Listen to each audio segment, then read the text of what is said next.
सहनाववतु सहनौ भुनक्तु सह वीर्यङ्करवावहै तेजस्विनावधीतमस्तु मा विद्विषावहै। ॐ शान्ति शान्ति शान्तिः। ॐ श्रुतिस्मृतिपुराणानाम्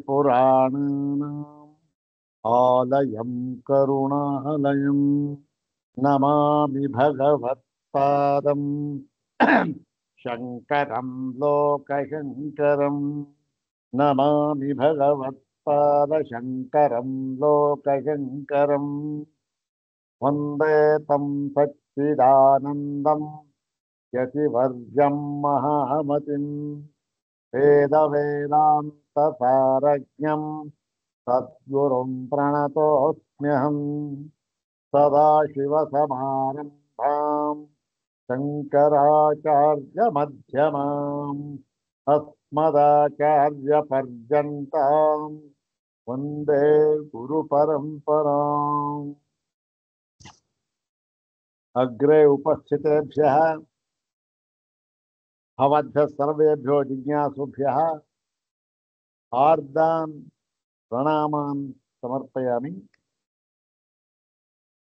अद्य ब्रह्मसूत्रभाष्ये तृतीयाध्याये प्रथमे पादे चतुर्भिः सूत्रैरुपनिबद्धे अस्मिन् द्वितीये कृतात्ययाधिकरणे तदुपनिबद्धं प्रथमं सूत्रं द्विवारं पठित्वा सूत्रार्थं तदवशिष्टभाष्यभागञ्च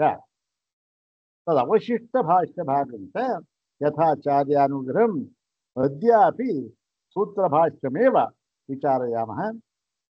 इदं सूत्रं पादादितः अष्टमं सूत्रं।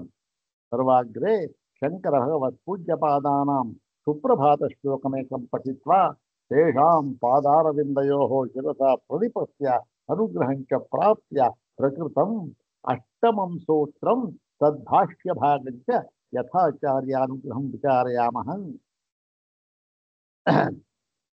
इदानीं सुप्रभातश्लोकं द्विवारं पठामः। ॐ धिक्कृत्य भेदमखिलं परमार्थदृष्ट्या संसाध्य जीवपरभेदनिरासमेव मुक्तेश्च मार्गमिममेव सबादिशस्त्वम् हे संयमीन्द्रगुरुशङ्करसुप्रभातम्। ॐ धिक्कृत्य भेदमखिलं परमार्थदृष्ट्या संसाध्य जीवपरभेदनिरासमेव मुक्तेश्च मार्गमिममेव समादिशस्त्वम् हे संयमीन्द्रगुरुशङ्करसुप्रभातम्। ಈ ದಿನ ಈ ಒಂದು ಪರಿಭಾಷೆಯನ್ನು ನಾವು ನೋಡಬೇಕಾಗಿತ್ತು. ಸ್ವಾಮಿಪಾದರವರ ಪರಿಭಾಷೆಯನ್ನ, ವಿಶುದ್ಧ ವೇದಾಂತ ಪರಿಭಾಷೆಯನ್ನ. ಅದರ ಬದಲಾಗಿ ಸೂತ್ರ ಭಾಷ್ಯವನ್ನೇ ಇವತ್ತು ವಿಚಾರ ಮಾಡೋಣ ಅಂತ ನನ್ನ ಗಮನಕ್ಕೆ ಬಂತು. ಯಾತಕ್ಕೆ ಅಂತಂದ್ರೆ ನೋಡಿ, ಈ ಒಂದು ಮೊಟ್ಟ ಮೊದಲನೆಯ ಸೂತ್ರ ಕೃತಾತ್ಯಯನು ಶೈವಾನ್ ಅಂತ ಇದೆಯಲ್ಲ, ಆ ಸೂತ್ರದ ಒಂದು ಭಾಷ್ಯವನ್ನು ನಾವು ವಿಚಾರ ಮಾಡ್ತಾ ಇದ್ದೇವೆ. ಇದರಲ್ಲಿ ಕೊನೆಯ ಭಾಗವನ್ನು ಈಗ ಹೇಳ್ತಾ ಇದ್ದಾರೆ. ಇದು ಸ್ವಲ್ಪ ಇದು ಗೊಂದಲ ಏನಿಲ್ಲ, ಸ್ವಲ್ಪ ಸರಿಯಾಗಿ ಅರ್ಥ ಮಾಡಿದ್ರೆ ಸ್ವಲ್ಪ ಅರ್ಥವಾಗೋದಿಲ್ಲ. ಆಮೇಲೆ ಕೆಲವರಿಗೆ ಏನಾಗುತ್ತೆ, ಅರೆ ಇದೇನ್ರಿ ಇದು, ಈ ಬ್ರಹ್ಮಸೂತ್ರ ನಾವು ಬ್ರಹ್ಮದ ವಿಚಾರವಾಗಿ ತಿಳ್ಕೊಳ್ಳೋಣ, ಇವೆಲ್ಲ ಯಾತಕ್ಕೆ ಬೇಕು, ಸತ್ವ ಏನಾಗ್ತಾರೆ, ಅವನು ಕರ್ಮ ಹಿಡ್ಕೊಂಡು ವಾಪಸ್ ಬರ್ತಾನೋ, ಕರ್ಮ ಬಿಟ್ಕೊಂಡು ಬರ್ತಾನೋ, ಅವೆಲ್ಲ ಯಾತಕ್ಕೆ ಬೇಕು ಅಂತ ಒಂದು ವಿಚಾರ ಬರುತ್ತೆ. ಬಂದಾಗ ಏನಾಗುತ್ತೆ, ಇಲ್ಲೇ ಎಲ್ಲ ಏನು ಇಲ್ಲ ಕಂಡ್ರೆ ಯಾವುದು ಬೇಡ ಅಂತ ಅನ್ನೋರಿಗೆ ಬೇಡಲೇ ಬೇಡ, ಅವ್ರಿಗೆ ಯಾವುದು ಬೇಕಾಗಿಲ್ಲ. ಅವರು ಸ್ವಭಾವವಾದಿಗಳು. ಏನ್ ಹೇಗಿರುತ್ತೋ ಸ್ವಭಾವ ಹೋಗ್ತಾ ಇರ್ತಕ್ಕಂಡ್ರಿ, ಪ್ರಕೃತಿ ನಿಯಮ, ನಾವೇನು ಮಾಡೋಕ್ಕಾಗೋದಿಲ್ಲ. ಈ ವಾದ ಮಾಡ್ತಕ್ಕ ಇವರ ವಾದವನ್ನು ಕೂಡ 2ನೇ ಅಧ್ಯಾಯದಲ್ಲಿ ತಳ್ಳಿ ಹಾಕಿದ್ದಾಯ್ತು, ಅದಿರ್ಲಿ. ಆದರೂ ಕೂಡ ಅದನ್ನು ಹಿಡ್ಕೊಂಡಿರ್ತಕ್ಕಂಥವರವರು, ಅವರಿಗೆ ಇದು ರುಚಿಸೋದಿಲ್ಲ. ಹಾಗಾಗಿ ಏನಾಗಿದೆ ನೋಡಿ, ಈಗ ಈ ಒಂದು ದೇಹತ್ಯಾಗ ಮಾಡಿದ್ವಿ ಅವನ ಗತಿ ಏನು, ಅವನೇನಾಗುತ್ತೆ ಪುನಃ ಸ್ವಭಾವ ಅಂದ್ರೆ ಅವನೇನ ಅಲ್ಲಿ ಎಲ್ಲ ಅವನ ಕರ್ಮಗಳು ಕೂಡ ಮುಗಿದೋಗ್ಬಿಡುತ್ತೆ. ಯಾಕೆ? ಚಾರುವಾಕರು ಅದೇ ಹೇಳೋದು, ಸತ್ತ ಆಯ್ತ್ರಿ, ಮುಕ್ತಿ ಆಯ್ತು, ಮುಕ್ತರಾದ, ಎಲ್ಲದರಿಂದಲೂ ಬಿಡುಗಡೆ ಆಗಿಬಿಟ್ಟ, ಹೀಗೆಲ್ಲ ಹೇಳ್ತಾ ಇರ್ತಾರೆ. ಅದಕ್ಕಾಗಿ ಇದ್ಯಾವುದೂ ಅಲ್ಲ, ಏನು ಮುಕ್ತಿ, ಮೋಕ್ಷ, ಕೈವಲ್ಯ, ಆನಂದ ಅಂತಕ್ಕಂಥದ್ದು ನಮಗೆ ಬರಬೇಕಾದರೆ, ನಮಗೆ ಉಂಟಾಗಬೇಕಾದರೆ ಯಾವುದರಿಂದ? ಕೇವಲ ಜ್ಞಾನದಿಂದ ಮಾತ್ರ ಅಷ್ಟೇ. ಯಾವ ಉಪಾಸನೆಯಿಂದಲೂ ಇಲ್ಲ, ಪೂಜೆಯಿಂದಲೂ ಇಲ್ಲ, ಮತ್ತೆ ಸ್ವಭಾವದಿಂದಂತಲೂ ಖಂಡಿತವಾಗಿ ಇಲ್ಲ. ಸ್ವಭಾವ ಏನಾಗುತ್ತೆ? ಸ್ವಭಾವ ಅಷ್ಟೇ, ಪ್ರಕೃತಿ ಇದೆ, ಅದು ಉಂಟು ಮಾಡುತ್ತೆ, ಲೈವ್ ಆಗುತ್ತೆ, ಉಂಟು ಮಾಡುತ್ತೆ, ಲೈವ್ ಆಗುತ್ತೆ, ಲಯ ಮಾಡ್ಕೊಳುತ್ತೆ. ಹೀಗೆ ಈ ಒಂದು ಚಕ್ರ ಇದೆಯಲ್ಲ, ಇದಕ್ಕೆ ಸಂಸಾರ ಅಂತ ಹೆಸರು. ಇದರಿಂದ ಈಚೆ ಬರೋದಕ್ಕೆ ಸ್ವಭಾವದಿಂದ ಪ್ರಯೋಜನ ಇಲ್ಲ. ಯಾಕೆ? ಸ್ವಭಾವ ಅಷ್ಟೇ, ಉಂಟು ಮಾಡೋದು, ಲಯ ಮಾಡ್ಕೊಳ್ತಕ್ಕಂಥದ್ದು ಅಷ್ಟೇ ಅದರ ಸ್ವಭಾವ. ಅದರಿಂದ ಈಚೆ ಬರೋ ಸಾಧ್ಯವೇ ಇಲ್ಲ. ಆದ್ದರಿಂದ ಅದು ಆಗುವುದಿಲ್ಲ. ಮತ್ತೇನು? ಜ್ಞಾನವಂದರಿಂದ ಮಾತ್ರ ಸಾಧ್ಯ ಅಷ್ಟೇ. ಯಾವಾಗ ಅಂತಂದ್ರೆ ಅದಕ್ಕೇನು ಸಾಯ್ಬೇಕಾದ್ದಿಲ್ಲ. ಇವಾಗ ಪ್ರಶ್ನೆಗಳು ಕೇಳ್ತಾ ಇರ್ತ, 10 ವೇಳೆ ಏನ್ರಿ, ಯಾರಿಗ್ರಿ ಗೊತ್ತು, ಸತ್ತವನ್ ಬೆನ್ ಬೆಂಕ್ಲೋ ಬಡಗಲೋ ಅಂತಂದ ಹಾಗೆ. ಆದ್ದರಿಂದ ಈ ವಿಚಾರ ವ್ಯರ್ಥ ಇಲ್ಲ. ಅದು ಯಾವುದೂ ಬೇಕಾಗಿಲ್ಲ. ಅಂದ್ರೆ ಈ ಜ್ಞಾನ ಉಂಟಾದ ಮೇಲೆ ಅದ್ಯಾವುದರ ಅವಶ್ಯಕತೆಯೂ ಇಲ್ಲ. ಅದು ಉಂಟಾಗುವವರೆಗೆ ಈ ಸಂಸಾರದಲ್ಲಿ ವೈರಾಗ್ಯವನ್ನುಂಟು ಮಾಡುವುದಕ್ಕೋಸ್ಕರ ಇವೆಲ್ಲವನ್ನೂ ಕೂಡ ವಿಧಾನ ಮಾಡಿ ಹೇಳಿದ್ದಾರೆ. ಯಾವುದು? ಈ ಶಾಸ್ತ್ರನೂ ಅಷ್ಟೇ, ಎಲ್ಲ ಉಪಾಸನೆಗಳು ಅಷ್ಟೇ. ಯಾವುದು? ಅತ್ಯುತ್ಕೃಷ್ಟವಾದ ಉಪಾಸನೆ ಪಂಚಾಗ್ನಿ ಉಪಾಸನೆ, ಹೌದು ತಾನೆ? ಅದನ್ನು ಕೂಡ ಕೊನೆಗೆ ಏನ್ ಹೇಳಿದ್ರು? ಹೌದು, ಇದನ್ನ ಯಾಕೆ ಹೇಳಿದ್ರು ಗೊತ್ತೇನು? ಇದು ವೈರಾಗ್ಯವನ್ನುಂಟು ಮಾಡುವುದಕ್ಕೋಸ್ಕರ.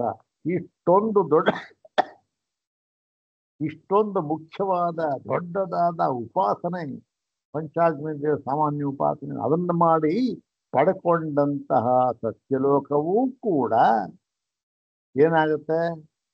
ಅದು ಕೂಡ ಅಶಾಶ್ವತ. ಅಲ್ಲಿ ಏನಾಗುತ್ತೆ? ಅಲ್ಲಿ ಜ್ಞಾನವನ್ನು ಪಡೆಯುವುದಕ್ಕೆ ಅವಕಾಶ ಜಾಸ್ತಿ ಇರುತ್ತೆ. ಹಾಗಾಗಿ ಅಲ್ಲಿಂದ ಜ್ಞಾನವನ್ನು ಪಡೆದು ಅವನು ಆ ಒಂದು ಲೋಕ ಇದೆಯಲ್ಲ ಅದನ್ನು ಮೀರಿದಂತಹ ಸ್ಥಿತಿಗೆ ತನ್ನ ಸ್ವರೂಪವೇ ಆಗಿರತಕ್ಕಂತಹ, ಪರಮಾರ್ಥ ಸ್ವರೂಪವೇ ಆಗಿರತಕ್ಕಂತಹ ಆ ಒಂದು ಆನಂದ, ಮೋಕ್ಷ, ಮುಕ್ತಿ ಅಂತ ಏನೋ ಸ್ಥಿತಿ ಇದೆಯೋ ಅದರಲ್ಲಿ ಅದ್ರ ಒಂದಾಗಿ ಬಿಡ್ತಾರೆ. ಅವೆಲ್ಲ ಸ್ವಲ್ಪ ಬಾಯಲ್ಲಿ ಹೇಳ್ಬೋದು, ಬೇರೆ ಏನು ಮಾತು ಸಿಗೋಲ್ಲ ಅವರಲ್ಲಿ. ಅದೇ ಅವರ ಸ್ವರೂಪದಲ್ಲಿ ನೆಲೆ ನಿಂತು ಬಿಡುತ್ತಾನೆ ಅಂತ ಹೇಳಿದ್ರು.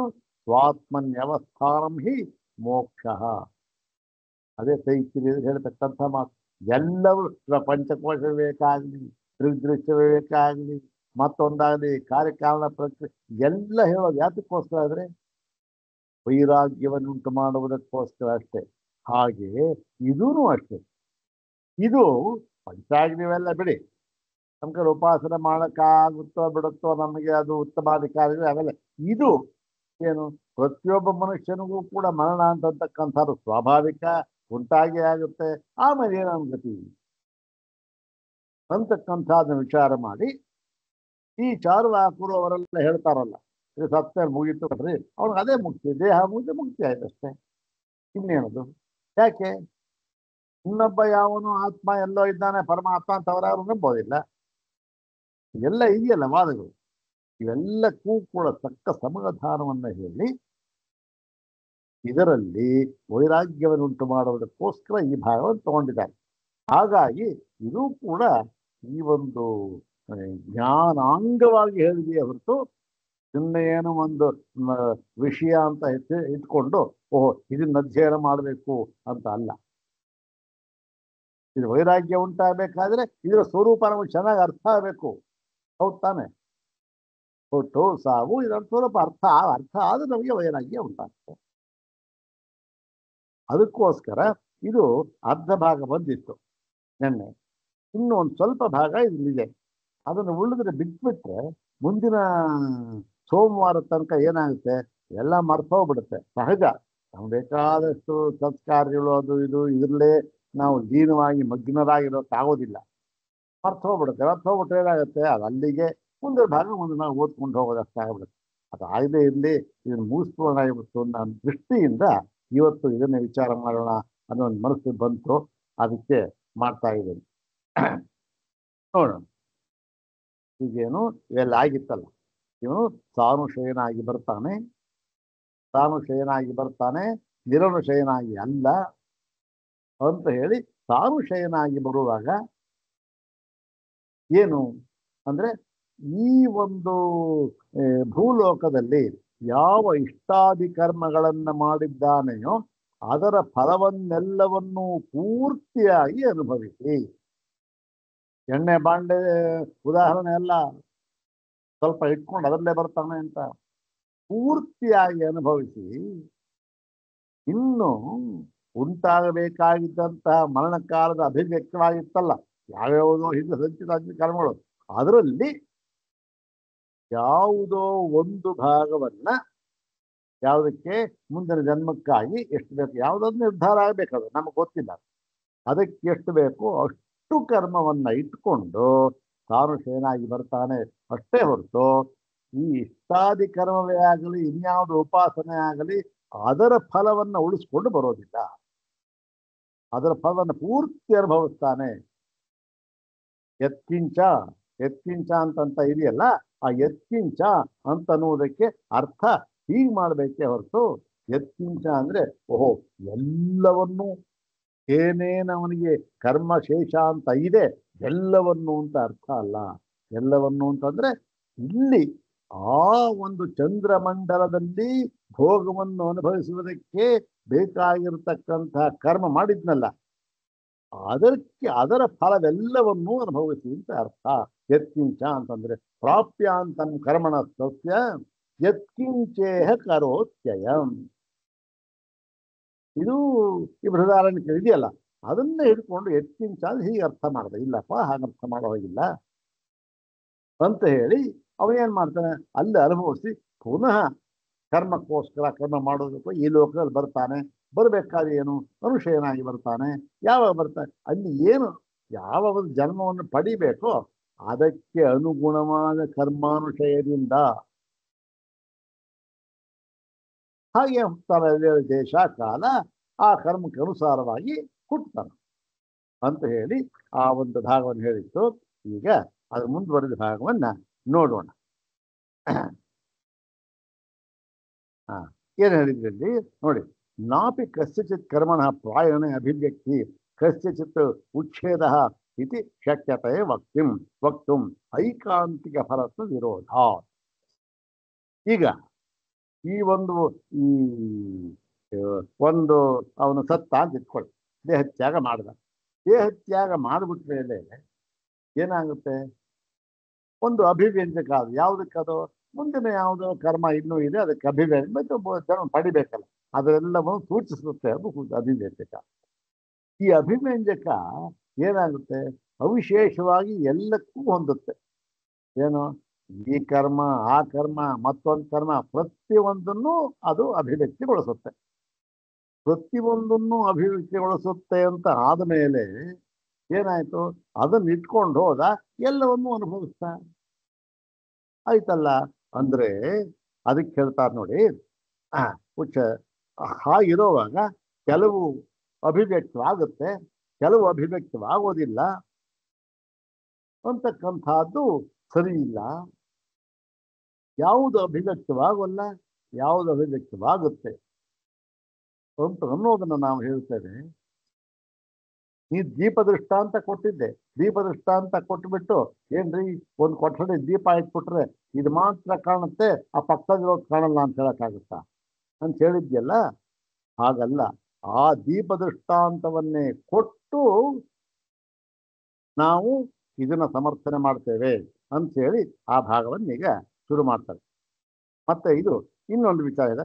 ನಹಿ ಪ್ರಾಯಶ್ಚಿತ್ತಾದಿಭಿರ್ ಹೇತುಭಿರ್ಭಿನ ಕರ್ಮಣ ಮುಚ್ಛೇದ ಸಂಭಾವ್ಯತೆ ಅಂತೂ ಅದೇ ಮೂರು ಹೇಳಿತ್ತಲ್ಲ. ಒಂದು ಜ್ಞಾನ, ಇನ್ನೊಂದು ಅನುಭವಿಸೋದು, ಮತ್ತೊಂದು ಮೀಮಾಂಸಕರ ದೃಷ್ಟಿಯಿಂದ ಪ್ರಾಯಶ್ಚಿತ್ತ. ಇದನ್ನ ಬಿಟ್ಟು ಕರ್ಮಕ್ಷಯ ಅಂತ ಅನ್ನೋದು ಸಾಧ್ಯ ಇಲ್ಲವೇ ಇಲ್ಲ. ಅಂದ್ರೆ ಮತ್ತು ಸ್ಮೃತಿರಪಿ ವಿರುದ್ಧ ಫಲೇನ ಕರ್ಮಣ ಪ್ರತಿಬದ್ಧಸ್ಯ ಕರ್ಮಾಂತರಸ್ಯ ಚಿರಂ ಅವಸ್ಥಾನಂ ದರ್ಶಯತಿ. ಈ ಸ್ಮೃತಿ ಏನ್ ಹೇಳ್ತಾ ಇದೆ ಅಂದ್ರೆ ನೋಡಿ, ಒಂದೊಂದು ವಿರುದ್ಧ ಫಲವನ್ನು ಕೊಡತಕ್ಕಂತ ಕರ್ಮಗಳನ್ನ ಮಾಡಿರ್ತಾನೆ. ಅದು ಸಹಜ, ನಾವು ಅಷ್ಟೇ. ಎಲ್ಲಾ ಬರೀ ಪುಣ್ಯದ ಕೆಲಸವನ್ನೇ ಮಾಡ್ತೇವೆ ಅಂತನೋ ಸುಳ್ಳು ಅಲ್ವಾ. ಕೆಲವು ಏನೋ ವೇದಕ್ಕೆ ನಿಷಿದ್ಧವಾದ ವೇದ ಬಾಹ್ಯವಾಗಿರ್ತಕ್ಕಂಥ ಕರ್ಮವನ್ನು ಮಾಡಿರ್ತೇವೆ, ಇಲ್ಲ ಅಂತ. ಕೆಲವೊಂದೇನು ತೀವ್ರವಾಗಿರುತ್ತೆ, ಅಷ್ಟು ತೀವ್ರವಾಗಿರುವುದಿಲ್ಲ. ಈ ತೀವ್ರವಾಗಿರ್ತಕ್ಕಂಥದ್ದು ಮತ್ತೆ ಪುಣ್ಯ, ತೀವ್ರವಾದ ಪಾಪ, ತೀವ್ರವಾದ ಪುಣ್ಯ ಇರುತ್ತೆ ಆಗುತ್ತದೆ. ಅದು ಏನಾಗುತ್ತೆ, ಯಾವುದೋ ಒಂದು ಜನ್ಮದಲ್ಲಿ ಈ ಎರಡನ್ನೂ ಕೂಡ, ವಿರುದ್ಧ ಫಲವಾದ ಎರಡನ್ನೂ ಕೂಡ ಅನುಭವಿಸುವುದಕ್ಕೆ ಸಾಧ್ಯವೇ ಇಲ್ಲ. ಯಾವ್ದಾದ್ರು ಒಂದನ್ನು ಅನುಭವಿಸ್ಬೇಕು. ಹಾಗಾಗಿ ಇನ್ನೊಂದೇನಾಗಿರುತ್ತೆ, ಒಂದನ್ನು ಅನುಭವಿಸ್ತಾ ಅಂದ ಮಾತ್ರಕ್ಕೆ ಇಲ್ಲ ರೀ ಎಲ್ಲಾನು ಅನುಭವಿಸಿದಾಗ ಆಯ್ತು ಎತ್ತಿಂಚ ಅಂತ ಒಂದು ಅನುಭವಿಸ್ತಾ ಅದು ಸೇರ್ಕೊಂತು ಇದ್ರಲ್ಲೇನೆ ಅಂದ್ಬಿಟ್ರೆ ಸರಿ ಹೋಗುದಿಲ್ಲ. ಅದೇನಾಗುತ್ತೆ, ಆ ಕರ್ಮ ಹಂಗಾರೆ ಅನುಭವಿಸ್ತಾ ಇರೋದು. ಅದಕ್ಕೆ ಹೇಳ್ತಾ ಇದೆ ನೋಡಿ, ಅದು ಸ್ಮೃತಿ ಏನ್ ಹೇಳ್ತಾ ಇದೆ, ಇದು ಮಹಾಭಾರತವನ್ನು ತಗೊಂಡಿದ್ದಾರೆ. ವಿರುದ್ಧವಾದ ಕರ್ಮವನ್ನು, ವಿರುದ್ಧವಾದ ಫಲವನ್ನು ಕೊಡತಕ್ಕಂತಹ ಕರ್ಮಗಳು ಇದೆಯಲ್ಲ, ಅದು ಪ್ರತಿಬದ್ಧವಾಗಿದೆ. ಈ ಜನ್ಮದಲ್ಲಿ ಏನೋ ಬರೀ ಪುಣ್ಯ ಫಲವೇ ಅವರಿಗೆ ಆಗಬೇಕು ಅಂತ ನಿಯಮ ಇದೆ. ಹಾಗಾಗಿ ಏನಾಗುತ್ತೆ, ಅವನು ಬರೀ ಪುಣ್ಯ ಫಲವನ್ನೇ ಅನುಭವಿಸ್ತಾನೆ, ಈ ಜನ್ಮದ ಅನುಭವಿಸ್ತಾ ಇದೆ. ಹಾಗಾದ್ರೆ ಈ ಪುಣ್ಯ ಫಲ ಅನುಭವಿಸ್ಬಿಟ್ರೆ ಇದ್ರ ಜೊತೆಲೂ ಪಾಪ ಕರ್ಮ ಕ್ಷಯವಾಗಿ ಹೋಯ್ತಾ? ಖಂಡಿತ ಇಲ್ಲ. ಏನಾಗುತ್ತೆ ಅದು, ಅದರ ಕಥೆ ಏನು ಅಂತಂದ್ರೆ ನೋಡಿ, ಅದು ಹೇಳ್ತಾರೆ ಕರ್ಮಾಂತರ ಚಿರಂ ಅವಸ್ಥಾನಂ ದರ್ಶಯತಿ. ಅದು ಆ ಕೆಟ್ಟ ಕರ್ಮಗಳು ಕೂಡ ಫಲವನ್ನು ಕೊಡುವವರೆಗೂ ಕೂಡ ಚಿರಂ ಅಂದ್ರೆ ಚಿರಂ ಅಂದ್ರೆ ಯಾವತ್ ಪರ್ಯಂತಂ ಫಲಂ, ಫಲ ಉಂಟಾಗುವವರೆಗೆ ಇರೋದೇ. ಅದು ಅವಸ್ಥಾನಂ ದರ್ಶಯತಿ, ಅದಲ್ಲೇ ಇರುತ್ತೆ, ಅವನಲ್ಲಿ ಎಲ್ಲೂ ಹೋಗೋದಿಲ್ಲ. ಇದು ಮಾತ್ರ ತೋರ್ಕೊಳ್ಳುತ್ತೆ ಈ ಜನ್ಮದಲ್ಲಿ. ಆ ಹಿಂದಲದೆಲ್ಲ ಏನಾಗಿರುತ್ತೆ, ಸಂಚಿತ. ಅದಕ್ಕೆ ಸಂಚಿತ, ಅದು ಹಾಗೇ ಇರುತ್ತೆ. ಅದು ಇನ್ನೊಂದು ಜನ್ಮದಲ್ಲಿ ತೋರ್ಕೊಳ್ಳುತ್ತೆ. ಅದಕ್ಕೆ ಒಂದು ಉದಾಹರಣೆ ಕೊಟ್ಟು, ಕದಾಚಿತ್ ಸುಕೃತಂ ಕರ್ಮ ಕೂಟಸ್ಥಮಿಹ ತಿಷ್ಠತಿ ಮಜ್ಜಮಾನಸ್ಯ ಸಂಸಾರೆ ಯಾವದ್ ದುಃಖಾದ್ ವಿಮುಚ್ಯತೆ. ಈಗ ಈ ಒಳ್ಳೆ ಕರ್ಮ ಮಾಡಿರ್ತಾನೆ, ಕೆಟ್ಟ ಕರ್ಮ ಎಲ್ಲರೂ ಮಾಡಿರ್ತಾನೆ, ಉದಾಹರಣೆ ಕೊಡ್ತಾ ಇದಾರಷ್ಟೆ. ಈಗ ಏನಾಗುತ್ತೆ, ಈ ಒಳ್ಳೆಯ ಕರ್ಮ ಮಾಡಿದ್ದಾನೆ ಅಂತಕ್ಕಂಥದ್ದು ಕೆಟ್ಟ ಕರ್ಮ ಅನುಭವಿಸ್ಬಿಟ್ಟ, ಇದು ಅನುಭವಿಸಾಯ್ತು ಕಣ್ರಿ, ಇಲ್ಲ ಇಲ್ಲ. ಅದೇನಾಗುತ್ತೆ, ಯಾವ ದುಃಖ ಕದಾಚಿತ್ ಸುಕೃತಂಕರ ಕೂಟಸ್ಥಮೇನ ತಿಷ್ಠತಿ. ಕೂಟಸ್ಥ ಅಂದ್ರೆ ಒಳ್ಳೆ ಊಟ ಹೊಡ್ಕೊಂಡು ಅಂತಾರಲ್ಲ, ಕೂಟಸ್ಥ ಒಳ್ಳೆ ಊಟ ಹೊಡ್ಕೊಂಡಾಗ ಅಲ್ಲೇ ಇರುತ್ತೆ ಯಾವುದು, ಆ ಒಂದು ಒಳ್ಳೆ ಕರ್ಮದ ಫಲ.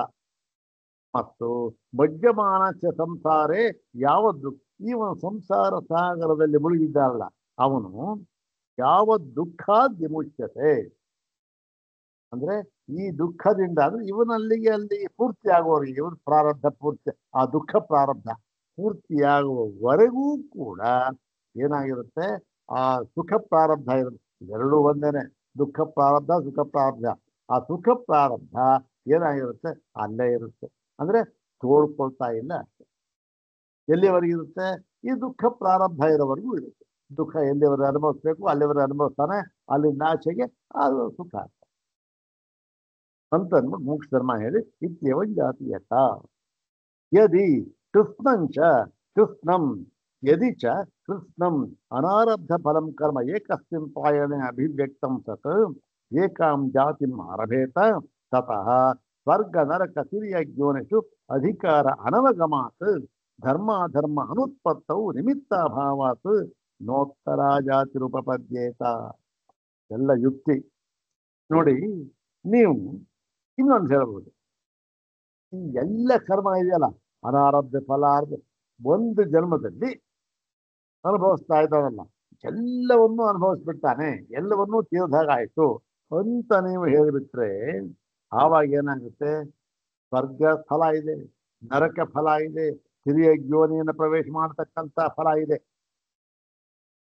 ಹೋಗ್ತಾನೆ. ಹಾಗಿದ್ದ ಮೇಲೆ ಅದನ್ನು ಅವನು ಅನುಭವಿಸ್ಲೇಬೇಕು. ಆವಾಗ ಏನಾಗುತ್ತೆ? ಅದಕ್ಕೆ ಅವಕಾಶ ಇರೋದಿಲ್ಲ. ಯಾಕೆ? ಇವಾಗ ಇದಲ್ಲ, ಈ ಯಾವುದೋ ಮನುಷ್ಯ ಯೋನಿಯಲ್ಲಿ ಇದಾಗಲ್ಲ, ಅದನ್ನೆಲ್ಲ ಎಲ್ಲ ಅನುಭವಿಸ್ಬಿಡ್ತಾನೆ ಅಂತ ಹೇಳಿಬಿಟ್ರೆ ಅಲ್ಲಿ ಮುಗಿಸೋಯ್ತು ಅವನ ಕರ್ಮ ಅಂದ್ಬಿಟ್ರೆ ಇನ್ನು ಸ್ವರ್ಗ ಯಾಕಬೇಕು, ನರಕ ಯಾಕಬೇಕು, ಹಿರಿಯ ಯೋನಿ ಹಾಕ್ಬೇಕು? ಶಾಸ್ತ್ರದ ಹೇಳಿದೆಯಲ್ಲ ಸ್ಮೃತಿಯಲ್ಲಿ, ಈ ಫಲಕ್ಕೆ ಇದು ಸ್ವರ್ಗ ಫಲ, ಇದಕ್ಕೆ ನರಕ, ಇದಕ್ಕೆ ತಿರುಗಿ ಯೋನಿ ಹೇಳಿದಾರಲ್ಲ, ಅವಕ್ಕೇನು ಗತಿ? ಒಂದೇ ಇದು ಅನುಭವಿಸ್ಬಿಟ್ಟ ಅಂದ್ರೆ ಹೇಗಾಗುತ್ತೆ? ತಿರ್ಗ ಆ ಸ್ವರ್ಗ ನರಕ ಆದ್ರೆ ಅದಕ್ಕೆ ಅಲ್ಲಿ ಅನುಭವಿಸ್ಬೇಕಿತ್ತಲ್ಲ ಅವ್ರಿಗೆ, ಅದು ಹೊರಟೋಗ್ಬಿಡ್ತದೆ. ಅದಕ್ಕೆ ಅನವಗ ಮಾತು ಧರ್ಮ ಧರ್ಮ ಅವಾಗ ಏನಾಗುತ್ತೆ? ಧರ್ಮನೇ ಇಲ್ಲ. ಯಾಕೆ? ಧರ್ಮ ಆದ್ರೆ ಸ್ವರ್ಗ, ಅಧರ್ಮ ಆದ್ರೆ ನರಕ ಅಂತ ನಿರ್ಧಾರ ಮಾಡಿದ್ದಾರೆ. ನೀವು ಹೇಳ್ತೀರಿ ಇಲ್ಲ ಎಲ್ಲ ಅನುಭವಿಸ್ಬಿಟ್ಟ, ಸ್ವರ್ಗ ನರಕ ಯಾವುದು ಬೇಕಾಗಿಲ್ಲ ಅಂತ. ಬೇಕಾಗಿಲ್ಲ ಅಂದ್ಮೇಲೇನು? ಧರ್ಮಾಧರ್ಮವು ಬೇಕಾಗಿದೆ. ಇಲ್ಲೇ ಆಗೋದು, ಧರ್ಮಾಧರ್ಮ ಬೆಲೆಯೇ ಇಲ್ಲ. ಮತ್ತೆ ಆ ಧರ್ಮಾಧರ್ಮ ಅನುತ್ಪತ್ತು ಆಮೇಲೆ ನಿಮಿತ್ತ ಎಲ್ಲ ಧರ್ಮಾಧರ್ಮ ಹೋಯ್ತು, ಕರ್ಮವೆಲ್ಲ ಕ್ಷಯವಾಯ್ತು. ಇನ್ನೇನಿದೆ? ಇನ್ನು ಇದನ್ನ ಈ ಜನ್ಮದಲ್ಲಿ ಇಷ್ಟೆಲ್ಲ ಹೇಳ್ತಲ್ಲ, ಇಲ್ಲಿಂದ ಮುಂದಕ್ಕೆ ಮುಂದಿನ ಜನ್ಮವನ್ನ ಪಡೆಯುವುದಕ್ಕೆ ಅವನಿಗೆ ಯಾವ ಒಂದು ಆಧಾರವೂ ಇರೋದಿಲ್ಲ. ಮುಂದೆ ಏನಿದೆ ನೋಡಿ, ಈ ಒಂದು ಧರ್ಮಾಧರ್ಮ ಹೋಯ್ತು. ಯಾಕೆಂದ್ರೆ ಧರ್ಮಾಧರ್ಮಗಳೇ ಮುಂದಿನ ಜನ್ಮಕ್ಕೆ ಕಾರಣ. ಯಾಕೆ? ಅದರ ಫಲ ಅನುಭವಿಸ್ಬೇಕು. ಧರ್ಮ ಮಾಡಿದ್ರೆ ಪುಣ್ಯ ಫಲ ಅನುಭವಿಸ್ಬೇಕು, ಅಧರ್ಮ ಮಾಡಿದ್ರೆ ಪಾಪ ಫಲ ಅನುಭವಿಸ್ಬೇಕು.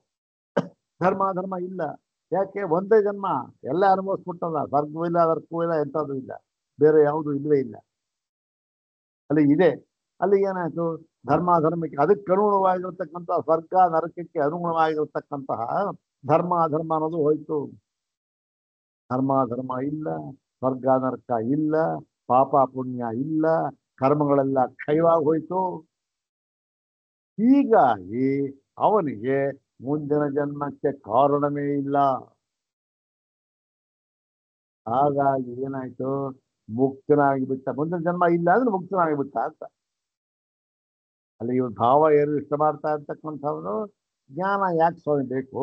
ಇವೆಲ್ಲ ಏನಾಗುತ್ತೆ ಸ್ವಭಾವದಿಂದ ಅನುಭವಿಸ್ಬಿಟ್ಟ ಆಯ್ತು, ಮುಗಿದಿದ್ದು. ಯಾರು ಸ್ವಭಾವ ಜ್ಞಾನ ಯಾಕೆ ಬೇಕು ಅನ್ನೋ ಭಾವ ನೋಡಿ. ಯುಕ್ತಿ ಧರ್ಮಾಧರ್ಮ ಇಲ್ಲ, ಕರ್ಮಗಳಿಲ್ಲ, ಪುಣ್ಯ ಪಾಪ ಇಲ್ಲ, ಯಾವುದು ಇಲ್ಲದೆ ಇರಬೇಕಾದ್ರೆ ಮುಂದಿನ ಜನ್ಮಕ್ಕೆ ನಿಮಿತ್ತ ಯಾವುದೂ ಇಲ್ಲ. ಎಲ್ಲ ಈ ಜನ್ಮ ಮುಗಿದೋಯ್ತು. ಅಲ್ಲಿಗೆ ಈ ಜನ್ಮ ಮುಗೀತು, ಮುಕ್ತರಾಗ್ಬಿಟ್ಟ, ಮುಗಿದೆ. ಅಯ್ಯೋ, ಈ ತರ ಎಲ್ಲ ಬರುತ್ತವ ದೋಷ ಅಂತ ಹೇಳಿ ಉತ್ತರ ಜಾತಿ ರೂಪಪದ್ಯ. ಉತ್ತರ ಜಾತಿ ಅಂದ್ರೆ ಈ ಉತ್ತರಂ ಜನ್ಮ ಅಂತ. ಉತ್ತರ ಜಾತಿ ಸ್ತ್ರೀಲಿಂಗ, ಅದು ಉತ್ತರಂ ಜನ್ಮ. ಮುಂದಿನ ಜನ್ಮಕ್ಕೆ ಕಾರಣವೇ ಇಲ್ಲ, ನಿಮಿತ್ತಾಭಾವ, ಯಾವ ನಿಮಿತ್ತವೇ ಇಲ್ಲ. ಮತ್ತು ಬ್ರಹ್ಮಹತ್ಯಾದೀನಾಂಚ ಏಕೈಕಸ್ಯ ಕರ್ಮಣ ಅನೇಕ ಜನ್ಮ ನಿಮಿತ್ತತ್ವ ಸ್ವರ್ಯಮಾಣಂ ಉಪರುದ್ಧೇತ. ಮತ್ತೆ ಈ ಒಂದು ಜನ್ಮ ಇತ್ತು, ಎಲ್ಲ ಮುಗಿದೋಯ್ತು ಅಂತ ಹೇಳ್ಬಿಟ್ರೆ, ಈಗ ಬ್ರಹ್ಮಹತ್ಯಾ ದೋಷ ಅಂತ ಒಂದು ದೋಷ ಇದೆ, ಅತಿ ದೊಡ್ಡ ಪಾಪ ಅದು. ಈ ಬ್ರಹ್ಮಹತ್ಯಾ ಪಾಪಕ್ಕೆ ಅದನ್ನು ಅನುಭವಿಸುವುದಕ್ಕೆ ಒಂದು ಜನ್ಮ ಸಾಕಾಗೋದಿಲ್ಲ. ಅವನಯ್ಯೋ ಬ್ರಹ್ಮಹತ್ಯೆ ಅದು ಅಷ್ಟೊಂದು ಮಹಾಪಾಪ, ಅದು ಘೋರ ಪಾಪ. ಅದು ಒಂದು ಜನ್ಮದಲ್ಲಿ ಅದನ್ನು ಅನುಭವಿಸಿ ತೀರಿಸೋದಕ್ಕೆ ಸಾಧ್ಯ ಇಲ್ಲ. ಹಾಗಾಗಿ ಏನಾಯಿತು? ಜನ್ಮಾಂತರ ಬೇಕೇ ಆಯಿತು. ಹೀಗಾಗಿ ಏನಾಗುತ್ತೆ? ಯಾವಾಗ ಜನ್ಮಾಂತರ ಬೇಕು, ಅನೇಕ ಜನ್ಮ ಬೇಕು. ಆ ಬ್ರಹ್ಮಹತ್ಯಾ ದೋಷವನ್ನ ಅದು ಅನುಭವಿಸಿ ಕ್ಷಯಿಸಬೇಕಾದ್ರೆ ಎಷ್ಟೋ ಜನ್ಮ ಬೇಕು, ಒಂದ್ ಜನ್ಮ ಸಾಕಾಗೋದಿಲ್ಲ. ಇವೆಲ್ಲ ಏನಾಗುತ್ತೆ, ಈ ಸಿದ್ಧಾಂತ ಎಲ್ಲ ಹೊರಟೋಯ್ತು. ಯಾಕೆ ನಿಮ್ಮ ಪ್ರಕಾರ ಜನ್ಮ ಇಲ್ಲಲ್ಲ, ಎಲ್ಲ ಇಲ್ಲೇ ಮುಗಿದೋಯ್ತಲ್ಲ, ಅದು ಹೊರಟೋಯ್ತು. ಮತ್ತೆ ನಚ ಧರ್ಮಾಧರ್ಮಯೋ ಸ್ವರೂಪ ಫಲ ಸಾಧನಾದಿ ಸಮಧಿಗಮೇ ಶಾಸ್ತ್ರಾತ್ ಶಾಸ್ತ್ರಾತ್ ಅತಿರಿಕ್ತಂ ಕಾರಣಂ ಶಕ್ಯಂ ಸಂಭಾವಯಿತು. ಮತ್ತು ಧರ್ಮಾಧರ್ಮಯೋ ಧರ್ಮ ಮತ್ತು ಅಧರ್ಮ, ಧರ್ಮ ಯಾವುದು, ಅಧರ್ಮ ಯಾವುದು, ಪಾಪ ಯಾವುದು, ಪುಣ್ಯ ಯಾವುದು? ಒಬ್ಬನಿಗೆ ಪಾಪ ಇದು, ಇನ್ನೊಬ್ಬನಿಗೆ ಪುಣ್ಯ. ಒಬ್ಬನಿಗೆ ಪುಣ್ಯ, ಇನ್ನೊಬ್ಬನಿಗೆ ಪಾಪ. ಎಲ್ಲ ವ್ಯವಸ್ಥೆ ಇದೆ, ಹೌದ್ ತಾನೆ? ಇವಾಗ ನೋಡಿ, ಬ್ರಾಹ್ಮಣನಾದವನಿಗೆ ಯಾವುದನ್ನ ಮಾಡಲೇಬೇಕು, ಇದನ್ನ ಪುಣ್ಯ ಅಂತ ಹೇಳ್ತಾರೋ ಅದೇ ಕ್ಷತ್ರಿಯನಿಗೆ ಅದನ್ನ ವಿಧಾನ ಮಾಡಿಲ್ಲ, ಹೌದ್ ತಾನೆ? ಬ್ರಾಹ್ಮಣನಾದವನಿಗೆ ಏನಾಗಿದೆ, ಅವನು ಸಾಮಾನ್ಯವಾಗಿ ಏನು ಏಕಪತ್ನಿ ವ್ರತಸ್ಥನಾಗಿದ್ದು, ಒಬ್ಬಳೆ ಹೆಂಡತಿ, ಏಕಪತ್ನಿ ವ್ರತಸ್ಥನಾಗಿದ್ದು ಸಾತ್ವಿಕ ಆಹಾರವನ್ನ ಸೇವಿಸುತ್ತಾ ಯಾವಾಗಲೂ ಕೂಡ ಜ್ಞಾನ ಮಾರ್ಗದಲ್ಲೇ ಹೋಗ್ತಾ ಇರಬೇಕು ಅಂತ ಒಂದು ವಿಧಾನ ಮಾಡಿದ್ದಾರೆ.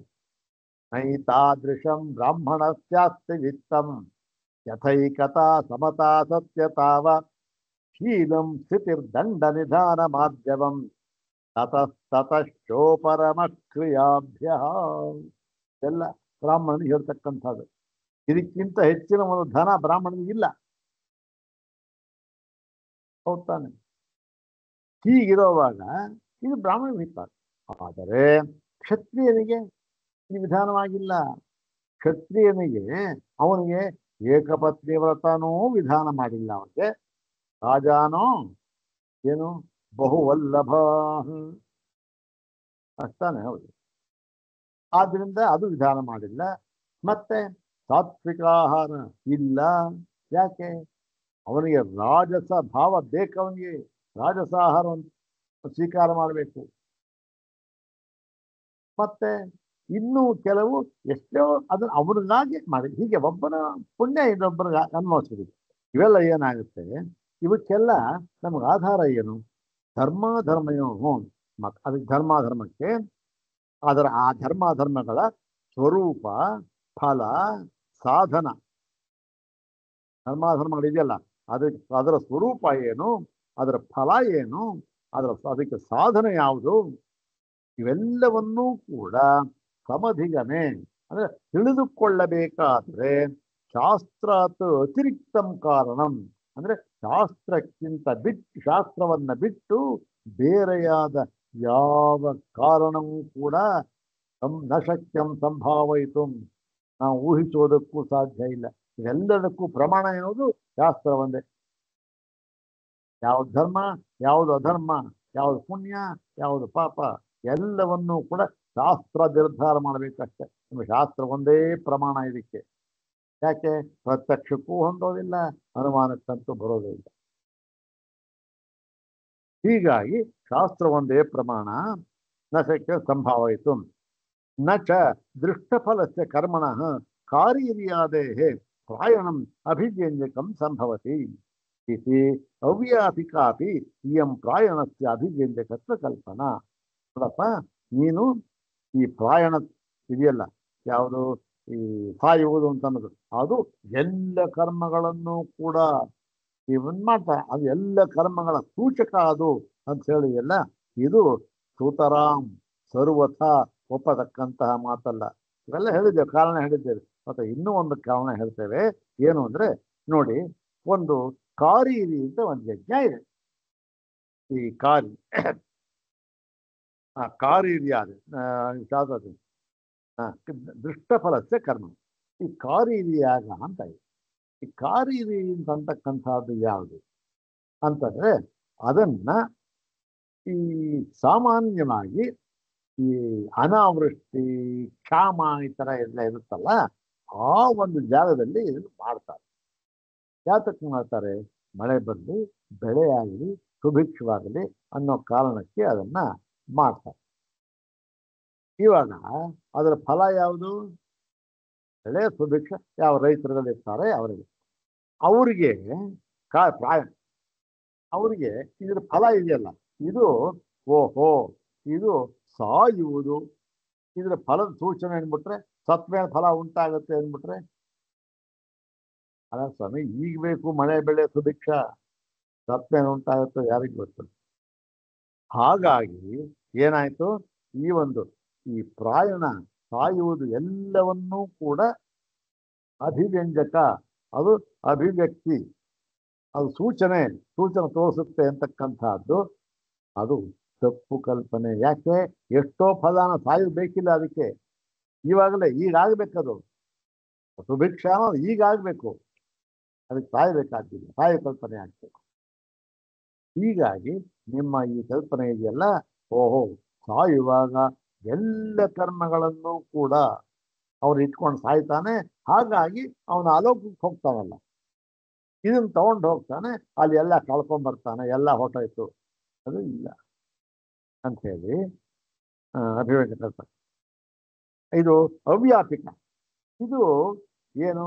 ಇದು ನೀವು ಚೆನ್ನಾಗಿ ವಿಚಾರ ಮಾಡಿ ನಿರ್ಧಾರ ಮಾಡಿದಂತಹ ನಿರ್ಧಾರ ಅಲ್ಲ ಇದು ಅಂಥೇಳಿ. ಪ್ರದೀಪೋಪನ್ಯಾಸೋಪಿ ಕರ್ಮ ಬಲ ಪ್ರದರ್ಶನನೈವ ಪ್ರತಿನೀತಃ. ಈಗ ಈ ಪ್ರದೀಪೋಪನ್ಯಾಸ, ನೀವು ದೀಪ ಹೇಳಿದ್ರಿ, ಹಾಗೆ ವಾಯಣನ ಸಾವು ಅನ್ನೋದು ಎಲ್ಲದಕ್ಕೂ ಅಭಿವ್ಯಂಜಕ.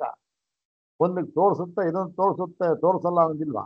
ದೀಪ ಒಂದು ದೀಪ ಇಟ್ಟರೆ ಎಲ್ಲಾನು ಬೆಳಗುತ್ತೆ, ಅದು ಇದು ಬೆಳಗಲ್ಲ ಅದು ಬೆಳಗುತ್ತೆ ಅಂತ ಅನ್ನೋದಿದ್ಯಾ? ಏನು ಇಲ್ಲ ಅಂತ ಹೇಳಿದ್ರಲ್ಲಪ್ಪ, ಅದಕ್ಕೆ ಹೇಳ್ತಾ ಇದ್ದೇವೆ ನೋಡಿ. ಈ ಕರ್ಮ ಬಲ ಪ್ರದರ್ಶನ, ಈಗ ಕರ್ಮದ ಒಂದು ತೀವ್ರತೆ ಅಂತ ಇದೆಯಲ್ಲ, ಬಲ ಅಬಲ ತೀವ್ರತೆ ಮತ್ತು ಅದರ ಒಂದು ಶಿಥಿಲತೆ ಕ್ಷೀಣತೆ ಇದೆಯಲ್ಲ, ಅದಕ್ಕನುಸಾರವಾಗಿ ಇದು ಬೆಳಗೋದು ಬಿಡೋದು ಮಾಡುತ್ತೆ. ಎಲ್ಲವನ್ನು ಬೆಳಗುತ್ತೆ. ಸಾವು ಅಂತಕ್ಕಂಥದ್ದೇನ ಅತ್ಯಯ ಅಂತ ಹೇಳಿದ್ರಲ್ಲ, ಅಪ್ಯಯ ಅಂತ ಹೇಳಿದ್ರಲ್ಲ, ಅದು ಎಲ್ಲವನ್ನು ಬೆಳಗುತ್ತೆ. ಆದರೆ ಯಾವುದು ತೀವ್ರವಾಗಿದೆಯೋ ಸ್ಥೂಲವಾಗಿದೆಯೋ ಅದನ್ನು ಬೆಳಗುತ್ತೆ, ಅತ್ಯಂತ ಸೂಕ್ಷ್ಮ ಆಗಿರೋದಕ್ಕೆ ಅದನ್ನು ಬೆಳಗೋದಿಲ್ಲ. ಹೇಗೆ ಅಂತಂದ್ರೆ ಕರ್ಮಗಳು ಅಷ್ಟೇ, ಪ್ರಬಲವಾಗಿರೋ ಕರ್ಮ ಬೆಳಗುತ್ತೆ. ಈ ಪ್ರಬಲವಾಗಿ ಇಲ್ಲದೆ ಇರೋ ಕರ್ಮ ಬೆಳಗೋದಿಲ್ಲ, ಅದಿದ್ದೇ ಇರುತ್ತೆ, ಅದು ಬೆಳಗೋದಿಲ್ಲ ಅಷ್ಟೇ, ನಮಗೆ ಬರೋದಿಲ್ಲ ಅದು. ಹೇಗೆ ಅಂದ್ರೆ ಸ್ಥೂಲ ಸೂಕ್ಷ್ಮರೂಪ ಅಭಿವ್ಯಕ್ತಿ ಅನಭಿವ್ಯಕ್ತಿ ವಚ್ಚ ಇದಂ ದ್ರಷ್ಟವ್ಯಂ. ದೀಪ ಇರುತ್ತೆ, ಏನು ಕಾಣುತ್ತೆ? ಎಲ್ಲ ಸ್ವಲ್ಪ ಕಣ್ಣು ಕಾಣೋದು ದಪ್ಪ ಪದಾರ್ಥಗಳೆಲ್ಲ ಕಾಣುತ್ತೆ. ಒಂದು ಸಣ್ಣದೊಂದು ಸೂಜಿ ಬಿದ್ದುಬಿಟ್ಟಿತ್ತು, ಕಾಣೋದೇ ಇಲ್ಲ. ಹಾಗೆ